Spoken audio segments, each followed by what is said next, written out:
прогнозам синоптиков, в Сочи 24 января переменная облачность, дождь. Днем температура воздуха 8, ночью 3 градуса тепла. Ветер северо-западный до 5 метров в секунду. В городе продолжает действовать штормовое предупреждение. Ожидаются сильные дожди, усиление ветра и подъем уровня воды в реках. Будьте бдительны и осторожны. В Красной Поляне снег. Днем 2 градуса тепла, ночью температура воздуха понизится до -3. В Краснодаре, Анапе и Новороссийске облачно, преимущественно без осадков. Днем столбик термометра покажет 1, ночью 8 градусов мороза. А теперь о погоде на мировых курортах. В Брюсселе пасмурно, дождь. Днем температура воздуха 5, ночью 2 градуса тепла. Большинство экскурсий по городу начинается с рыночной площади. Гранд-Плас – не только самая большая и живописная площадь Брюсселя, но и одна из красивейших площадей в мире.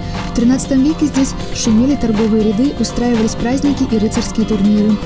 В Осло облачно, днем 8 градусов, ночью 11 ниже нуля. В Осло насыщенная культурная жизнь, здесь много музеев, театров, интересных памятников.